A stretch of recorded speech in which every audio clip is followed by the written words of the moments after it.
This is Joseph McBride. This is the third in my commentaries on Buster Keaton short films. And now we're in October 1920 with The Playhouse.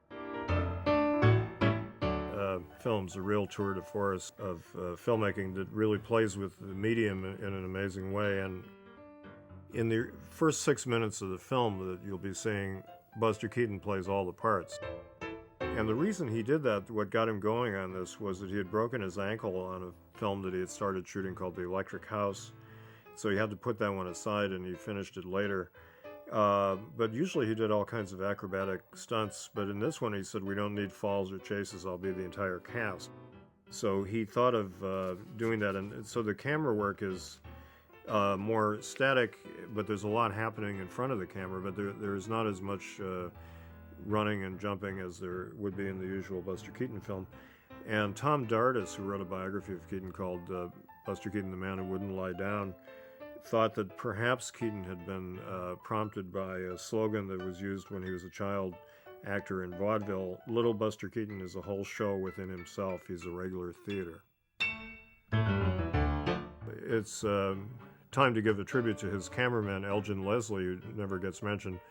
He shot 25 Buster Keaton films, most of the shorts, and he did several of the features. And then he left at one point to go off with Harry Langdon and photographed The Strongman in Long Pants that Frank Capra directed, but he came back to Keaton for the cameraman. And Leslie doesn't get a lot of credit because the films are high-key photography. Everything is clear and bright, and he doesn't go in for a lot of shadows and mood usually. But they're very efficiently done and very elegantly shot. And you can see here the iris effect that they love to use, masking of one kind or another in silent films for different mood, feeling, or just to vary the size of the frame. But in this film, they had some really difficult tricks to do visually. Now, multiple exposures, what they would do in those days, they would mask off 2/3 of the frame and have Buster Keaton play one of the musicians, and then they would mask off the other parts of the frame, and they would have them do it on the same strip of film. They keep rewinding it and reshooting it. Doing the dance with the 9 guys, playing all 9 guys, that's quite astounding. And the way they did it was, the cameraman, Elgin Leslie, said he really couldn't do it with the usual masking techniques. And Keaton said, well, what we'll do is this. And he built a box, a light-proof black box that fitted over the camera, and the crank came out the side. And he had 9 shutters from right to left, really tightly fitted. And he would shoot 1/9 of the scene playing one of the characters and then close the shutter and open the next one, and it worked beautifully. And he told his crew, he said, keep this a secret, you lugs, because he didn't want people to know how he did it, and nobody could ever figure out how he did it, and nobody, as a consequence, really imitated that. But that's an example of his technical ingenuity, that he was able to figure that out. Elgin Leslie, he called a human metronome. He was so good with cranking the camera, which you had to do in those days. So the cameraman could vary the pace of the scene with his cranking, but in this case he had to synchronize all the movements, and Buster had to synchronize his movements to banjo music with Dark Tom Strutter's Ball. The whole thing was just brilliant. Here is a gag that he was making fun of the film producer Thomas H. Ince, who was very egotistical and would love to take credit for all different kinds of things. And Keaton said, Thomas H. was my inspiration for that gag. And it's sort of a spoof of the auteur theory. This Keaton fellow seems to be doing a one-man show. What would become the auteur theory, that the idea that the filmmaker does everything. Keaton didn't do everything himself. He had a good staff of helpers, but he was really the guiding force. And it was tricky because the cameraman had to make it look right photographically, and also to make it so there weren't obvious lines. And it was hard for the performer to synchronize his movements. As you can see, he does a very adept job here of playing a lot of different kinds of characters, women, men, old, young. And one of his colleagues said that Keaton could have done anything as a filmmaker, as an actor and a director, that he could play serious roles, tragic roles, comic roles, any kind of roles. And this film, among other things, shows you his range as a performer.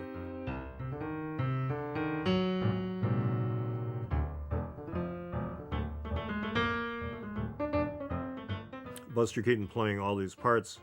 It was done later by Fred Astaire in Blue Skies, putting on the Ritz number, where Fred Astaire does a whole musical number with a bunch of guys behind him who are all Fred Astaire, and that was done in color. But this hadn't been done before. Keaton did this in this film. It's important to point out here that this is, among other things, a nostalgic piece paying tribute to his days in vaudeville. And Keaton grew up on the stage. He spent his entire youth in a vaudeville act with his parents. And this film is really his sort of tour de force, showing all different kinds of vaudevillian situations and gags.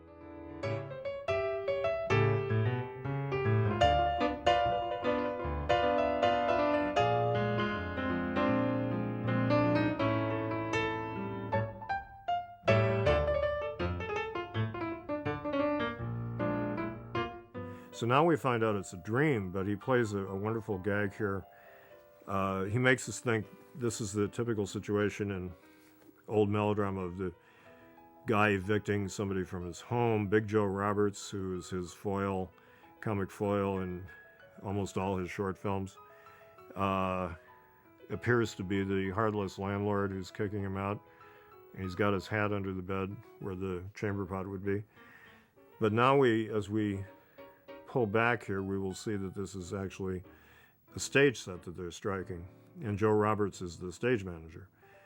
And then as they pull the flats back, you'll see that Buster Keaton is a stagehand, which is a terrific gag using cinematic means with the stage. So it's sort of, this whole film is a blend of stage and cinema techniques.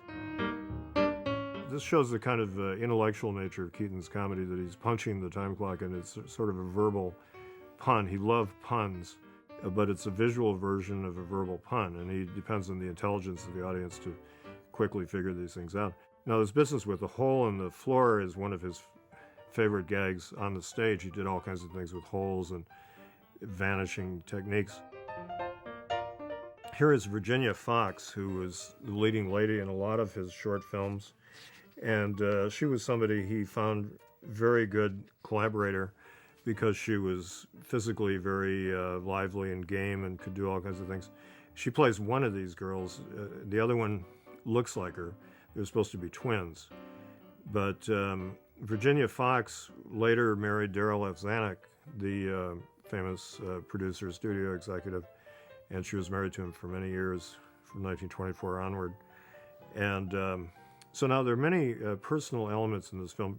He's playing with multiplicity gags here. Again, you have the twin girls, identical twins with the mirrors, and it's really rather nightmarish because the poor guy is trying to figure out what's going on. It's the kind of thing that happens to you in a bad dream. So he's going to resolve never to drink. And this is an example of how the film has a sort of personal psychic component, because Keaton had a real drinking problem which became worse over the years, and gags like looking at yourself 3 times is sort of, the film could be seen as an example of having DTs, having visions and frightening confusions that you get if you drink.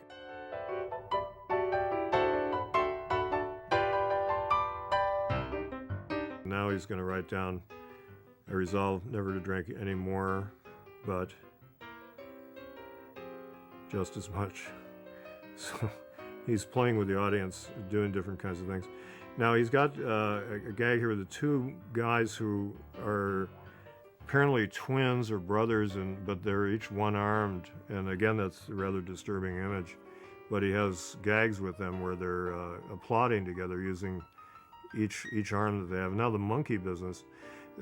A lot of this film has sort of the randomness of a vaudeville act, where one thing followed another in a kind of crazy melange.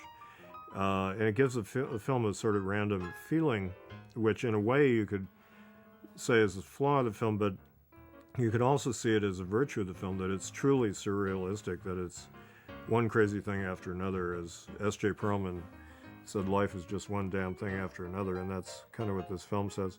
And here suddenly there's a monkey that he has to take over the role of.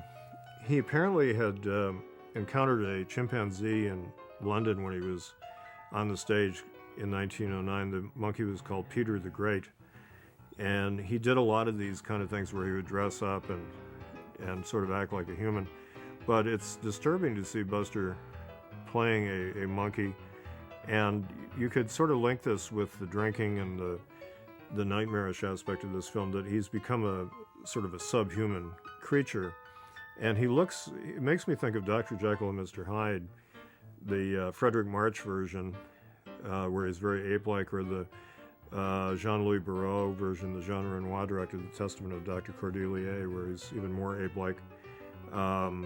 There's something disturbing about that descent into the subhuman status, and then the sexual interest in the girl. And it's almost like the drink or the troubling experience that he's had has sort of liberated his animal side. And his relationship with this guy, who's this abusive older man, is a little like Buster's relationship to his father as a child on the stage, treating a child as like a subhuman creature, and the child being sort of an anarchic, out of control, animalistic creature. And it doesn't flow exactly from any logical plot. It's almost like we're looking inside Buster's psyche, and it's all jumbled together in a series of strange images. It makes me think of something Manny Farber said about Ingmar Bergman's Hour of the Wolf. He said it was undigested clinical material, and he meant that as a criticism. And I think you could say that about this film, that it's undigested clinical material, but it works in the surrealistic sense. And also, because it's set in the milieu of the theater, it deals with role-playing and how an actor-performer becomes many people, plays many parts, and that's somewhat disturbing to the psyche. I imagine if you're an actor, somebody like Buster Keaton, what did he know of regular life? Because he spent his entire life on the stage as a child, and then he spent his adult life as a performer, so he was always playing roles. Real life must have seemed very kind of strange and inconsequential to him, and it's probably no accident that he had trouble having a family and a marriage and all those things that ordinary people do. And the set is collapsing on him. He had a lot of fun with staging these. Now you can see the whole frame. It's very important to see the frame and the collapsing set. And he does a gag here that's reminiscent of his family's vaudeville act. The backdrop of the sea, as he's jumping through it, the three Keatons had a thing called the standing, sitting, original, aboriginal, Australian native splash dive, which is where Buster would run up to a backdrop of the sea and then bounce off it and do a backflip. And the variation in this one is he goes through it, which is something you could do more easily on film. And so he's having fun with illusions. This is pretty simple illusion, but it's very funny. But he carries that a lot further in films like Sherlock Jr., where he's going through walls and things, and just some amazing stuff. The gimmick earlier in the film where he plays all the parts, Tom Dardis did a biography of Keaton, and he suggested that Keaton got the idea from a slogan that was used when he was a child star: "Little Buster Keaton is the whole show within himself. He's a regular theater." But in this one you see him trying to have a life outside the theater, but he's constantly confused by having the two girls, and he has trouble remembering which is which. He's in love with one of them, but there are two of them. Again, this is maybe a clinical personal thing, that he had a penchant when he was in vaudeville for dating sisters. And his father used to make jokes about that he had some kind of sexual quirk about sisters. And so maybe that's why that's in the film.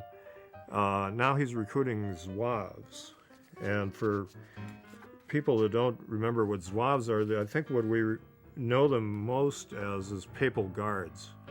In the Vatican, they still have these Swiss guards in these zouave costumes. As you can see, they have fezzes and turbans, and usually they're red costumes.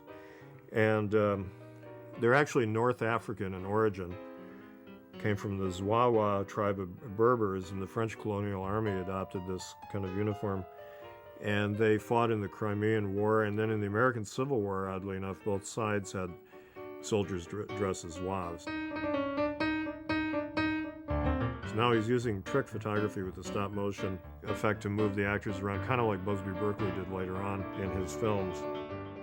But why are zouaves in this film? It's just kind of one of those wacky, irrational things that happens. But it's like vaudeville. You would be sitting there and there'd be somebody doing a bird imitation, then there'd be somebody throwing their kid around, and then there'd be zouaves, and then there'd be some, couple doing a minstrel act or whatever. And so, I mean, it was the part of the charm of vaudeville was you never knew what was going to happen next, and it was just a series of random acts that were staged in a certain pattern to amuse you and to follow. For example, they would blend sometimes serious, dramatic recitations with juxtaposed with really low comedy for contrast, and it's very crazy. It's sort of like in a dream where things follow each other in a way that doesn't make any sense.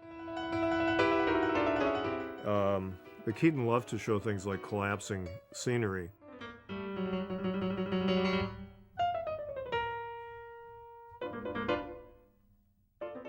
Now here's the thing where one guy won't applaud with the other guy. Keaton's relationship with his audience was not as simple as we would tend to think, that he was just a popular comedian. He was not as popular as Charlie Chaplin, let's say. And part of it was that the audiences didn't quite know what to expect from Keaton. He was always trying something different and mixing genres. He would mix disturbing things with funny things, and he would come up with different settings, and it wasn't quite as standardized as other comedians, where you kind of knew that Chaplin would be a tramp and Harold Lloyd would be the go-getting young guy, and Keaton had a certain persona, but he was more inventive and surreal in his preoccupations. So the audience sometimes didn't quite get what he was trying to do or didn't go along with it. So there may have been a certain love-hate thing he had with the audience that comes across in this film in subtle ways. Sometimes the audience doesn't really get what he's trying to do. And toward the end of the film, there's a gag that could be construed as hostility toward the audience. That was an interesting shot, because we've been watching this act as if we were watching from a seat in the auditorium, always looking at it from that angle.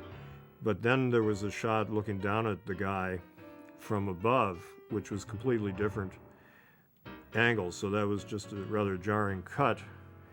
And Keaton was very sophisticated as a filmmaker, and I'm not sure why he did that, but it sort of throws us off guard as we're expecting it to be a consistent visual point of view. Then suddenly there's a shot from the viewpoint of one of the characters on the stage. So there he's kissing the wrong girl, and she slaps him. It was Virginia. So the poor guy is completely confused. And this is, again, Joe Roberts, who was his foil and sidekick, kind of like Laurel and Hardy almost, because Joe was such a big guy, 6'3". This is a wonderful gag where his beard is on fire. Buster always comes up with some fresh, ingenious solution that's kind of almost frightening, but he manages to solve the problem here. Keaton's third wife, Eleanor, said he was basically a simple man who just wanted to make people laugh.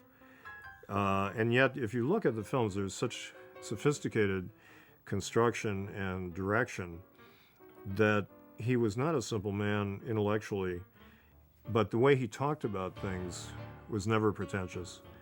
And he was not a pretentious filmmaker, but he did things that were very elaborate and very rich compared to a lot of filmmakers at the time.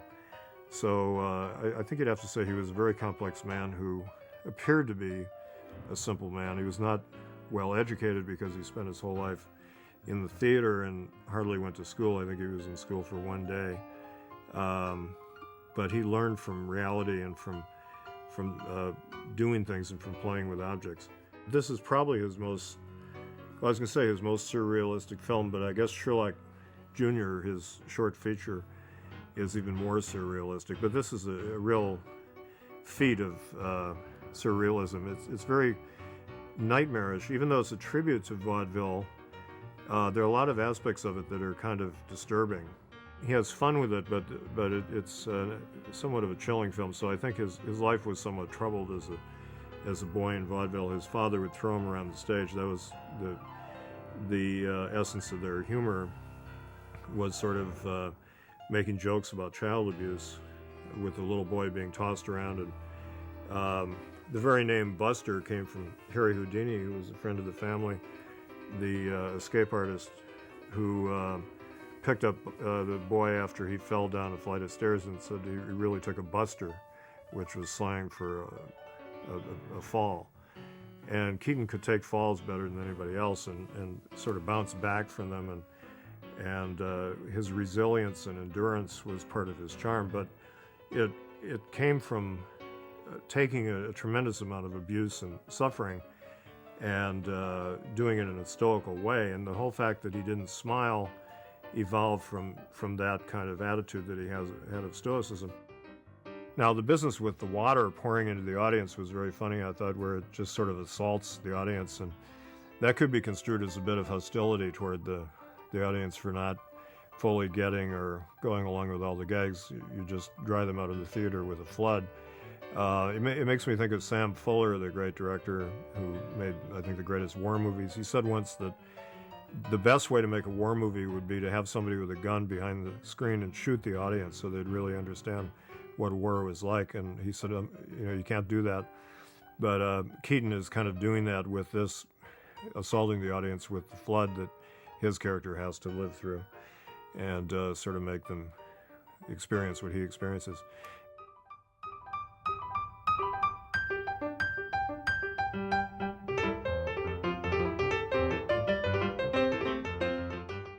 Now he's running off to marry the girl. It's kind of odd that the sign is in the process of being painted almost as if it's like a stage device, which I think is interesting because it fits the theme of the film, the artifice, but he's got the wrong girl.